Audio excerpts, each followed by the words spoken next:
사복음서를 여러분들이 자세히 읽어보시면 특히 마가복음에는 길이라고 하는 단어가 굉장히 많이 나와요.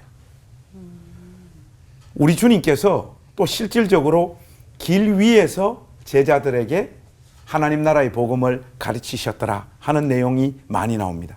그리고 이 길과 밀접한 관계가 있는 쫓다, 따르다 라고 하는 동사를 우리 주님께서 마가복음에서 유독 많이 사용하세요. 한마디로 마가복음에서 지금 좀 강조되어지고 있는 메시지는 예수님께서 가신 그 길을 누가 따라 걷는 자인가? 이것을 근본적으로 묻고 있다고 볼 수 있죠. 그러면 예수님께서 걸어가신 길이 어떤 길입니까? 하나님이신 그분께서 인간의 몸을 입고 이 세상 가운데 오셨습니다. 우리와 같은 자리로 오셨습니다. 이것은 사람이 다른 사람 보고 개, 돼지 이렇게 이야기하면 자존심이 상하고 상대방이 화를 낼 수밖에 없습니다. 왜? 사람이라고 하는 복된 존재를 개나 돼지라고 불렀기 때문이죠. 이거보다 더 낮고 낮은 자리로 내려온 사건이 뭡니까? 하나님이신 예수님께서 인간의 몸을 입으신 거예요. 그리고 우리 주님께서는 이 세상 가운데 오셨어도 얼마든지 자기를 증명할 수 있는 능력을 펼쳐 보이는 방식으로 하나님의 일을 완성하실 수 있는 분이셨습니다.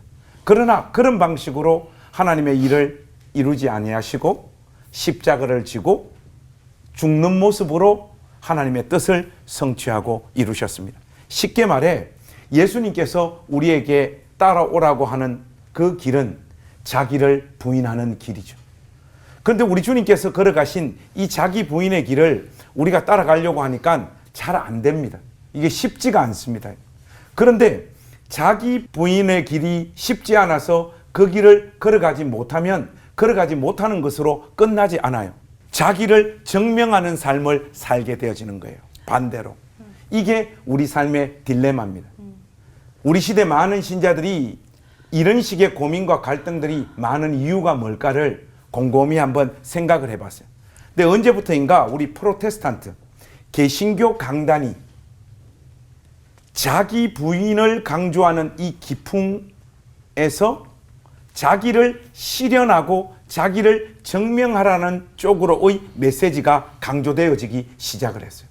그래서 우리 시대 신자들도 역시 아름다운 몸매나 건강한 어떤 심리 상태를 가지는, 그리고 자기의 인생에서 자기의 꿈을 성취하고 이루는 자기 실현의 가치에 함몰되어져서 자기 인생을 경주하고 그것이 하나님의 이름을 동원해서 자기 인생 가운데 성취하고 이루는 것을 기독교 신앙이라고 고백하는 지경까지 와버렸어요.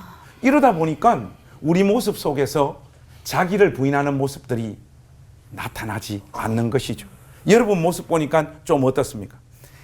제가 참 부끄러운 고백인데 수련회를 인도하러 갔어요. 밤에 잠을 잤는데 겨울인데 난방이 안 들어오는 거예요. 강사방에. 그래서 1시까지 이를 악물고 버텼어요. 도저히 추워가지고 살 수가 없는 거예요. 그래서 관계자한테 전화를 했어요. 새벽 1시에.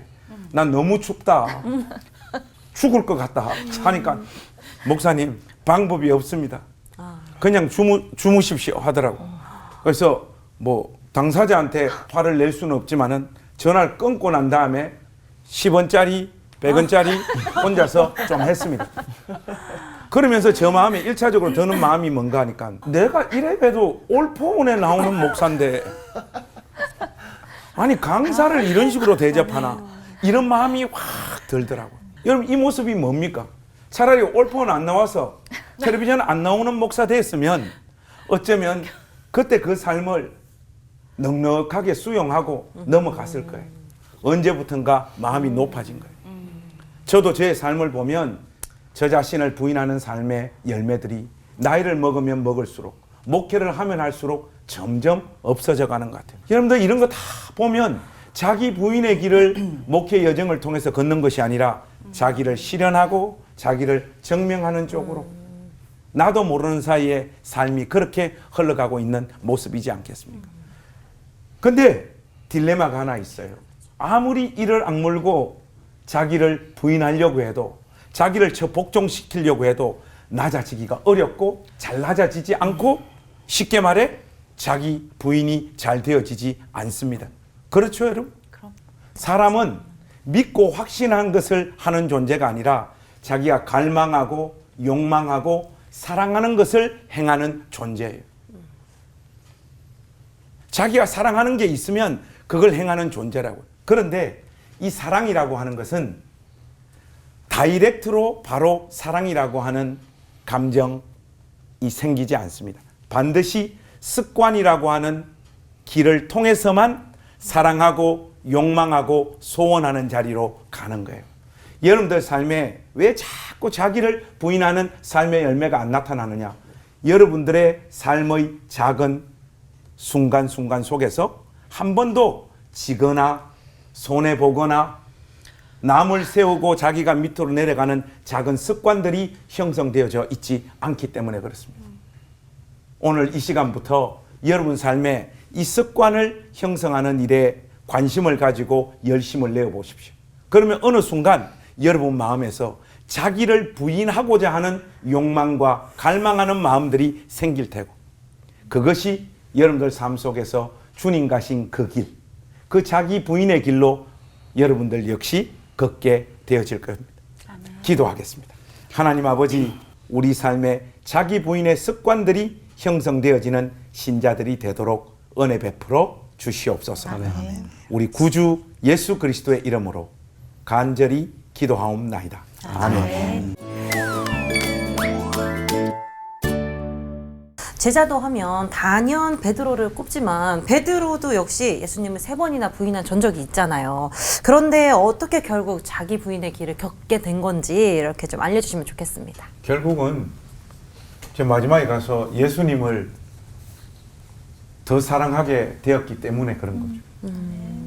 사랑하면 자기를 부인하게 됩니다.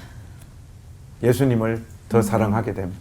보면 2차 대각성 운동을 주도했던 조나단 에드워드가 그 신앙 감정론이라고 하는 책을 썼는데, 거기에 보면 affection이라고 하는 단어를 구사해요. 그게 이제 현대 영어에서는 애정 이런 뜻인데, 조나단 에드워드가 그 책에서 그 단어를 쓸 때만 하더라도 affection은 갈망, 소원, 욕망 이런 의미예요.